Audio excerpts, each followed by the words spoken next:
Figured I'd wear a shirt that's relevant for once, at least to some extent. The hype is real, guys. Holy shit.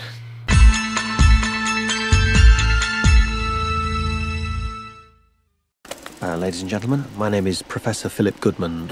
I'm here today to share 3 apparently supernatural incidents with you, all of which seem deeply troubling. Ghost Stories is written and directed by Jeremy Dyson and Andy Nyman. It stars Andy Nyman as Professor Philip Goodman, a skeptic who goes on a journey to investigate 3 unexplainable paranormal cases. This film's actually based on a British stage show also by Dyson and Nyman, and having seen the movie now, that is something I would have loved to see, because this movie was incredible. I saw a lot of reviews calling this movie phenomenal, and I thought it was all hype, and it wasn't. So before I dive in, there's a couple things I would just like to clarify about this movie. First off, it's done as a stylized throwback to the British horror films of the 60s and 70s, and it does so extremely well. It's framed as an anthology of sorts, the framing being Professor Goodman's journey, and each haunting being its own individual story that takes place within the frame narrative. Now that that's all out there, here we go. Ghost Stories was freaking fantastic, and it shocked me for one reason above all else, and that is the fact that it actually managed to scare me. Like, a fair amount. That's not easy.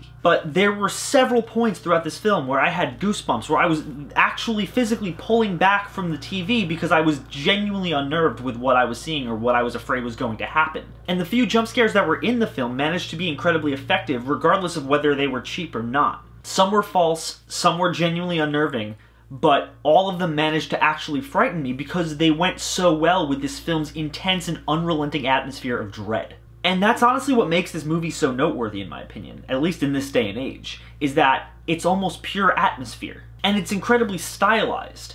It's both uncomfortably real and nightmarishly surreal at the same time. And a really big part of what makes that so are the filmmaking techniques used by Dyson and Nyman. The camera work, the lighting, the dreary color palette, the editing, they're all impeccable. This movie expertly utilizes long takes, slow creeping camera movements, and incredible uses of light and shadow to fully immerse the audience in the world that these characters are immersed in. There are scenes when you're jumping and becoming unnerved at things that aren't even there. The way that this film plays with light and shadow and shot composition makes you feel like you're hallucinating, because you, as an audience member, through clever camera work and clever filmmaking tricks, are being tricked into seeing things that you aren't actually seeing, just like the characters. And there's a line that's repeated throughout this movie: the brain sees what it wants to see, and that really applies to the audience in the film as well.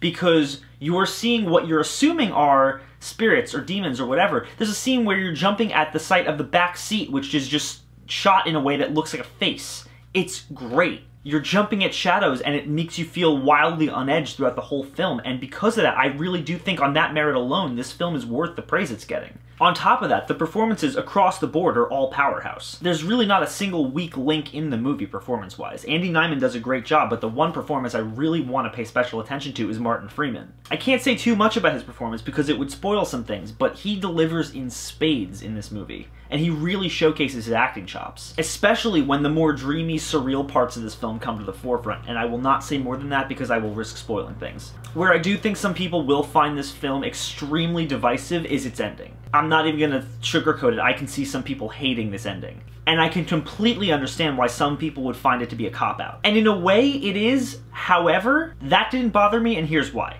Because it harkens back to the era that this film is trying to emulate. It feels like something that you would see on The Outer Limits or The Twilight Zone. The hints to this film's ending are all there, subtly seeded throughout. And honestly, I can't wait to watch it again knowing what it's all leading to. The idea that life itself creates its own ghost stories and that we create our own hell. That's ultimately the point of this film, and I think it's really kind of brave of them to take this film to where it leaves you. Because it'll certainly make some people absolutely hate this film, but it's absolutely unquestionably dedicated to crafting a very specific type of narrative. At the end of the day, Ghost Stories is just that, a ghost story. One that covers familiar ground in a really new and refreshing way. It's brilliantly directed, it's wildly unsettling, and it's entertaining as all hell. And because of that, I'm gonna say that Ghost Stories is a genre masterpiece.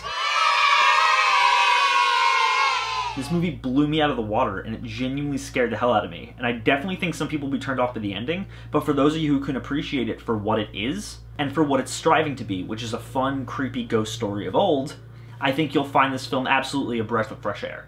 As always, guys, thank you so much for watching. If you like this channel, you want to see more, click down there, like, comment, subscribe. If you really like this channel, down in the description there's a Patreon link. Click it, consider donating, there's some cool prizes for you. Everything from a special thank you to you guys getting to pick the movie I review once a month. Patronage is on a per video basis, but Patreon's great in that it lets you pick a monthly spending cap for yourself, so you really decide how much you donate per month. And honestly, guys, even $1 helps. So please, guys, consider donating, but even if you don't, thank you so much for watching. I truly appreciate it, and I will see you all very soon. You don't know everything.